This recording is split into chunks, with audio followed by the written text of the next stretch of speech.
안녕하세요. 서울대 우등졸업생의 공부비법의 김진선입니다.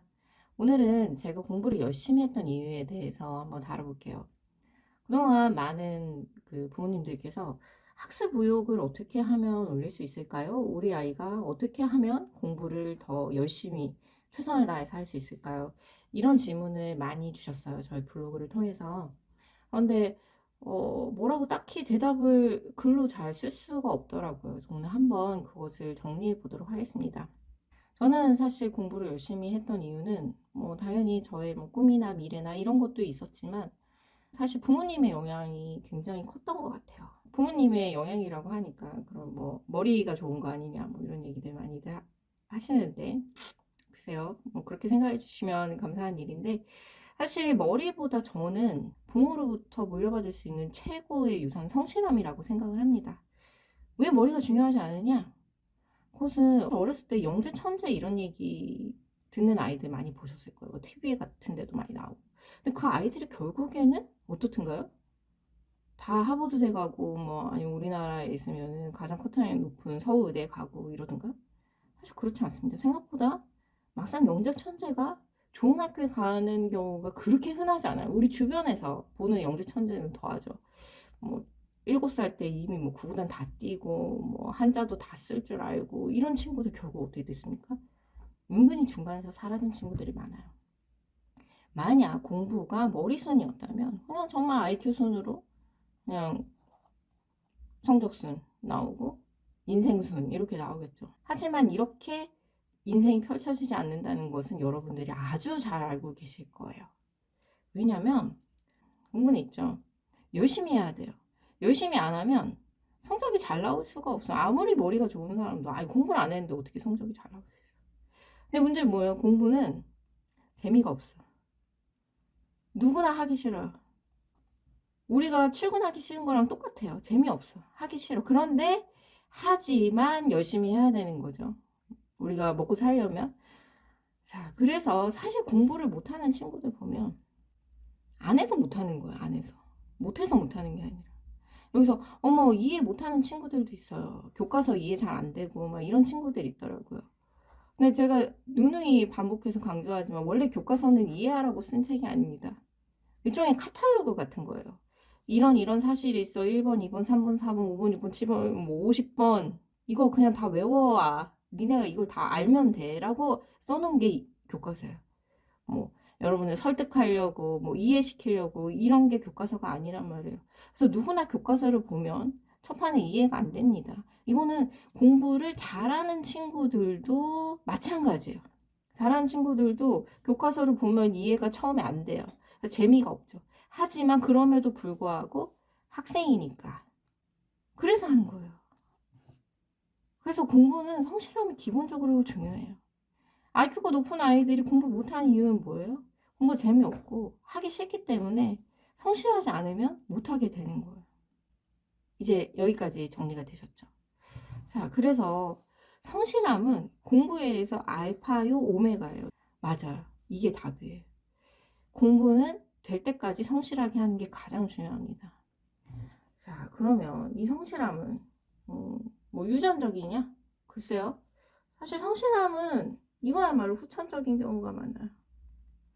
여러분 왜 이제 사업을 일으킨 뭐 아버지 때, 그러니까 이제 아버지가 굉장히 성실해.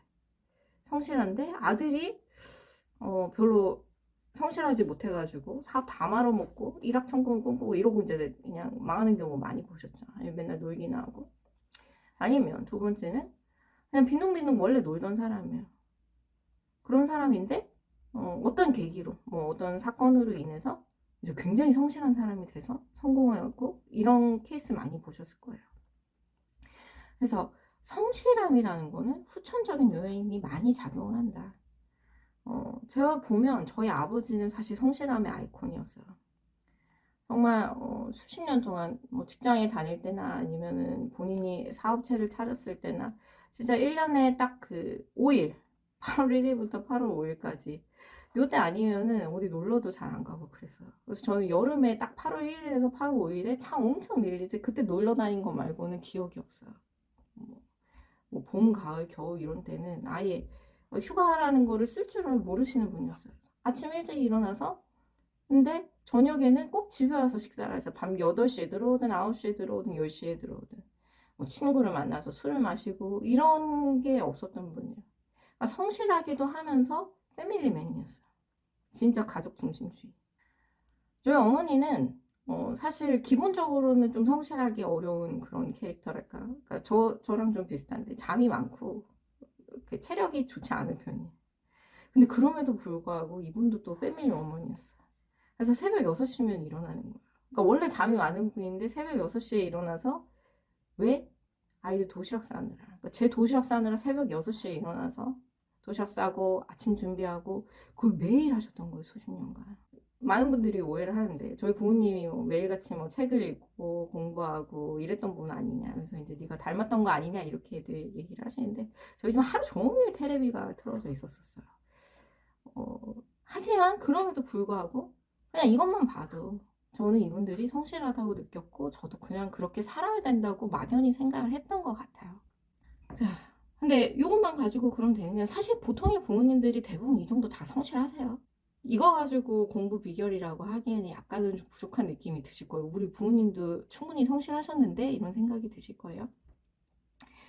근데 공부는 사실 이 정도가 아니라 극한의 성실함이 필요합니다. 무슨 얘기냐면 저는 뭐 매일같이 뭐 12시간씩 공부하고 14시간씩 공부하고 저는 사실 이런 거는 못하겠어요. 이런 극한의 성실함을 얘기하는 거 아니에요. 아니에요. 제가 말씀드리고자 하는 성실함은 시험 기간에 정말 도움이 되는 성실함, 꼭 필요한 성실함 이거를 말씀드리는 거거든요. 시험 기간에 예를 들어서 내가 뭐 성실하게 하루 3, 4시간 공부할 거야. 뭐 밤 10시까지 공부할 거야. 12시까지 공부할 거야. 이렇게 해서 성적이 잘 나오진 않습니다. 극한의 성실함이 필요하다는 거는 시험 전날, 전전날 뭐 이럴 때 진짜 토할 것 같다. 아, 하기 싫어서 죽을 것 같다. 더 이상은 못 하겠다. 이런 느낌이 들 때가 있거든요. 아니, 그런 느낌이 안 들으면 안 돼. 일단 그런 느낌이 드는데 여기서 그런 느낌이 든다고 끝내면 안 돼. 이 토할 것 같고 하기 싫고 이럴 때 한 번 더 보고 2번 더 보고 여기서 사실 결판이 나요. 그러니까 예를 들어서 내 밤 10시가 됐어. 시험 전날. 아, 이제 더 이상 보면 막 죽을 것 같아. 이미 지금 나는 공부를 이제 완독을 2번 했어요. 이 정도면 대충 시험 잘 볼 수 있을 것 같아. 알 것 같아. 그럼에도 불구하고 12시까지 한 번 더 보는 거예요. 한 번 더. 아, 내가 마지막 이 노트 한 번만 더 보고 잔다. 내가 이미 3번 봤지만 한 번 더 보고 잔다. 근데 여기에서 5점에서 10점이 갈립니다. 어마어마한 차이인데 실제로는 2-3시간만 버티면 되는 거예요. 이게 정말 중요해요. 여기에서 2-3시간을 한 번 더 보느냐 아니냐로 결정이 난단 말이에요. 잠, 또 뭐 포기하고 싶은 마음, 이런 거를 참을 수 있는 원동력은 뭘까? 나의 꿈? 미래? 그렇지 않아. 우리 인간의 의지력은 그렇게 좋지 않아. 꿈이나 미래는 앞으로 10년 후, 20년 후 이런 거예요. 예를 들어서 제가 저는 건축학과에 가는 게 제 목표였는데 사실 나는 건축가가 될 거야. 이거는 너무 막연하기 때문에 지금 당장 지금 졸려 죽겠고 막 몸이 아파서 죽겠고 토할 것 같고 이거를 이 건축학과를 막연하게 갈 거야. 이런 꿈 가지고 하지는 못해요. 저는 그때 어떻게 버텼냐면 부모님을 실망시키고 싶지 않다는 이 마음으로 사실 버텼어요. 예를 들어서 제가 만약 이번에 이 2-3시간을 더 공부하지 않아가지고 성적이 내려갔다고 쳐봐요. 뭐 전교에서 뭐 3등 했는데 오늘 뭐 15등 내려갈 수 있어요. 이 2-3시간만 안 해도 15등으로 내려갈 수 있죠. 워낙 이제 그 동네는 치열하니까. 그랬을 때 어머 저 집 딸 열심히 공부 잘한다고 막 그렇게 하더니 지금 봐. 성적 떨어지는 거 봐. 이제 한물 갔어. 이런 얘기를 저희 부모님이 듣는 걸 제가 견딜 수가 없는 거예요. 사실 저는 가족에 대한 좀 애착이 강한 편인데 지금 이런 걸 생각하면 약간 울컥거리는 그런 게 아직도 좀 있거든요. 우리 엄마가 이렇게 매일같이 새벽 6시에 일어나서 나한테 도시락을 싸주고 나 잘 되라고 이렇게 하는데 내가 이 사람을 어떻게 배신할 수 있겠어. 우리 아버지가 주말도 뭐 상관없이 나가서 나 위해서 이렇게 열심히 일을 하는데 내가 어떻게 이 사람을 배신할 수 있겠어? 이 사람의 노력을 배신할 수 있겠어? 사실 그 마음이 정말 컸어요. 그래서 제가 그 처음에 말씀드린 것처럼 학습무역은 어떻게 올릴 수 있죠? 이거에 대해서 글로 잘 그 마음을 표현할 수가 없더라고요. 그래서 오늘 이 시간을 마련했던 건데, 근데 이게 그냥 뭐 우리 딸 믿는다, 이런 얘기들 많이 하죠. 뭐 격려도 하고, 아니면은 야, 내가 널 위해서 얼마나 고생하는지 그 보여줄게. 이런 분들 가끔 계세요. 내가 니네 아빠 얼마나 고생하는지 아니? 내가 얼마나 고생하는지 아니? 이제 일종의 생색을 내는 거죠. 이제 티를 내는 거예요. 내가 이제 공부를 우리 딸, 우리 아들이 잘할 수 있게 이제 격려하고 이제 뒤에서 이제 푸시를 하는 거죠. 그랬다면 저는 공부를 안 했을 것 같아요. 도망갔을 것 같아요. 어쩌면 가출했을지도 몰라요. 제가 만약 저희 부모님이 이 일에 썼었다면 부담을 느끼고 아니면 저 사람들이 나를 조종하는구나. 자기도 욕심을 위해서 그러니까 공부 잘하는 자식이 있으면 솔직히 부모도 좋습니다. 그렇지 않아요? 얼마나 자신감이 넘치게 돼요. 부모 입장에서도 좋은 부모가 된 것 같고 그런 이제 그 삐뚤어진 생각이 들면서 공부를 안 했을 것 같아요. 근데 저희 부모님은 사실 공부하란 말 이런 말 거의 안 하셨어요. 그냥 제가 공부를 열심히 한다고 하면 뒤에서 서포트 해줄게. 정말 뒤에서 응원하는 그런 타입이었거든요. 뭐 우리 딸 믿는다 이런 얘기도 한 번도 한 적이 없어요. 뭐 내가 널 위해서 고생한다 이런 얘기도 한 적 없고 뭐 일하기 싫어 죽겠다 이런 얘기도 한 번도 한 적이 없어요. 뭐 도시락 내가 힘들게 싸는데 너는 이게 뭐냐 뭐 이런 적도 없어요. 제가 모범생이었냐? 그렇지 않아요. 저도 일탈을 했거든요. 그러니까 저희 부모님이 성실한 거 알고 저를 위해서 노력하는 거 알면서도 사실 땡땡이도 치고 아니면은 문제지 안 풀었는데 막 풀었다고 거짓말하고 저기 답안지 막 몰래 벗겨가지고 뭐 한 20문제면은 한 두세 문제 틀리게 이제 안 걸리게 교묘하게 막 해서 엄마한테 보여주고 그랬던 적도 있어요. 그럼에도 불구하고 믿어주셨던 거예요.